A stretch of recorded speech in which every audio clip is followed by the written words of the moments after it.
Good evening. We are in this wonderful open-air amphitheater and we're enjoying ourselves in that mild evening temperatures tonight. But when Qatar will host the Football World Cup 10 years from now, 2022, we already heard it will be in the hot, very hot and sunny summer months of June and July.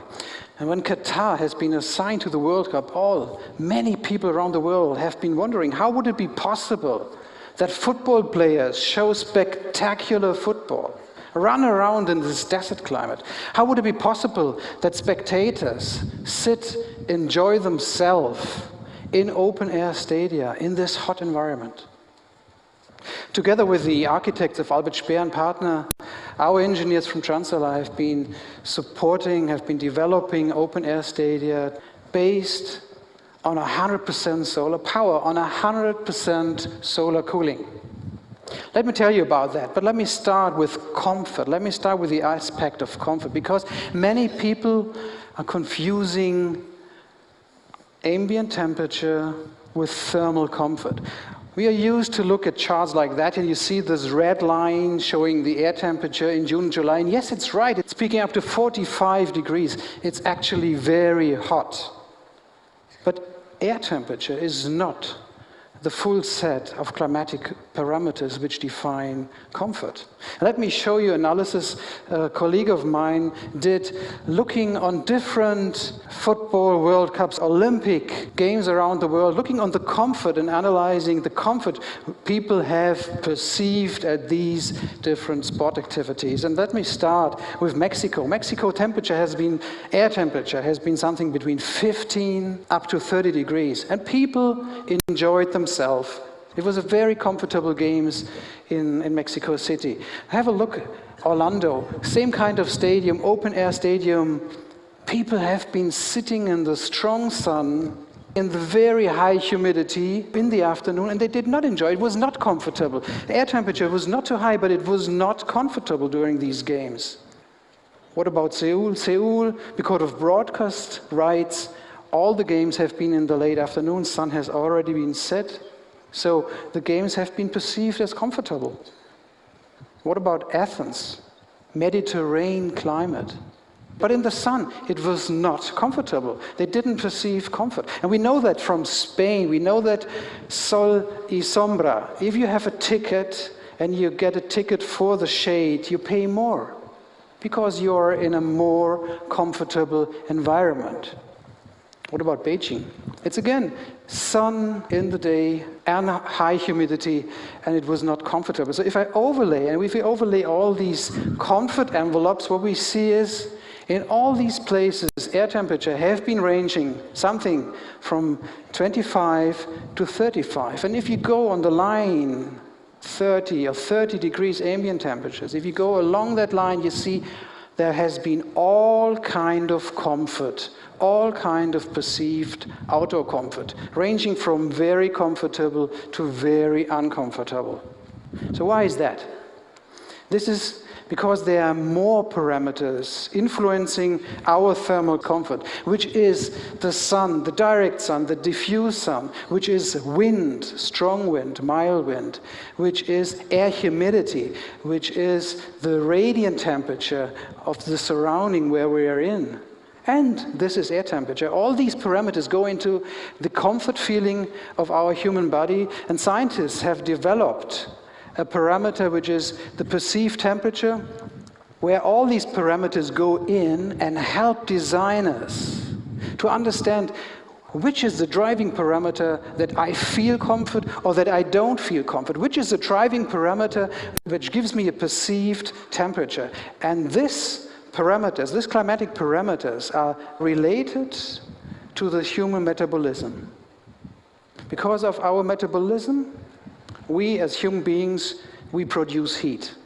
I'm excited, I'm talking to you, I'm probably producing 150 watts at the moment. You're sitting, you're relaxed, you're looking at me, it's probably 100 watt each person is producing. And we need to get rid of that energy. I need, with my body, to get rid of the energy, and the harder it is for myself, for my body to get rid of the energy, the less comfort I feel. That's it. And if I don't get rid of the energy, I will die.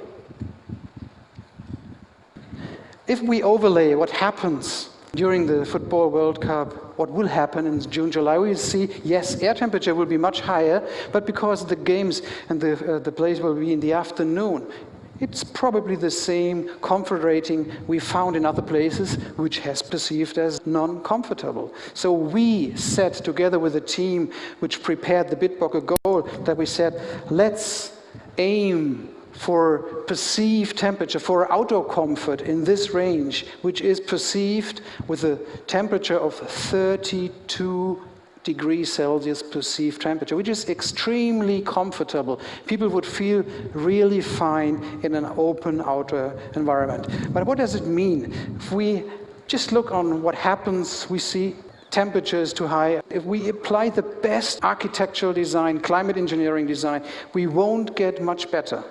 So we need to do something active. We need, for instance, to bring in radiant cooling technology, and we need to combine this with so-called soft conditioning. And how does it look like in a stadium?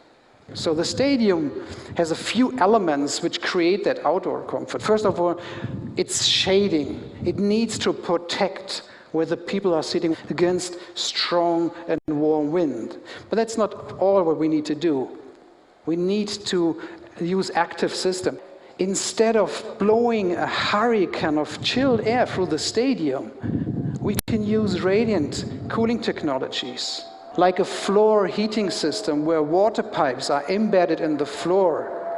And just by using cold water going through the water pipes, you can release the heat which is absorbed during the day in the stadium. So you can create that comfort, and then by adding dry air instead of down-chilled air, the spectators and the football players can adjust to their individual comfort needs, to their individual energy balance. They can adjust and find their comfort they need to find.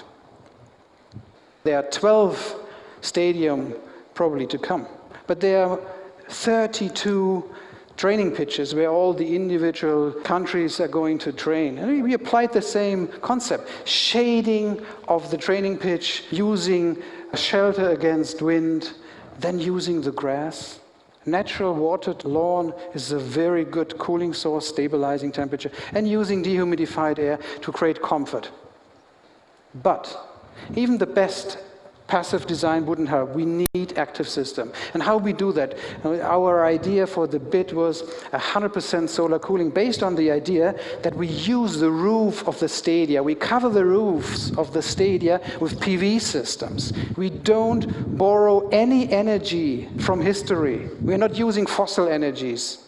We're not borrowing energy from our neighbors. We use the energy we can harvest on our roofs and also on the training pitches, which will be covered with large, flexible membranes. And we will see in the next years an industry coming up with flexible photovoltaics, giving the possibilities of shading against strong sun and producing electric energy in the same time. And this energy now is harvested throughout the year, sent into the grid, is replacing fossils in the grid, and when I need it for the cooling, I take it back from the grid and I use the solar energy which I have brought to the grid back when I need it for the solar cooling. And I can do that in the first year, and I can balance it in the next 10, in the next 20 years. This energy, which is necessary to condition a World Cup in Qatar, the next 20 years, this energy goes into the grid of Qatar. So this, thank you very much. This is not only useful for stadia, we can use that also in open air places and streets. And we've been working on the city of the future in Masdar, which is in the United Emirates, Abu Dhabi. And I had the pleasure to work on the Central Plaza. And the same idea to use there, to create outdoor conditions which are perceived as comfortable. People enjoy going there instead of going into a shopping mall, which is chilled down and which is cooled.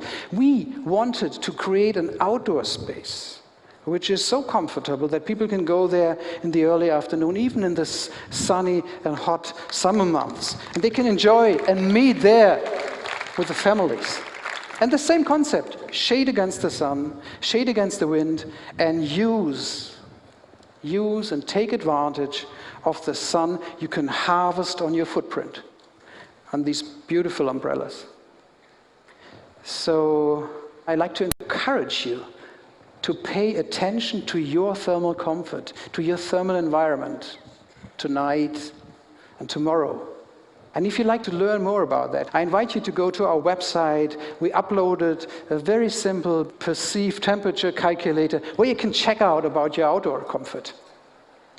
And I also hope that you share the idea that if engineers and designers can use all these different climatic parameters, it will be possible to create really good and comfortable outdoor conditions, to change our thermal perception that we feel comfortable in an outdoor environment. And we can do that with the best passive design, but also using the energy source of the site in Qatar, which is the sun. Thank you very much. Shukra.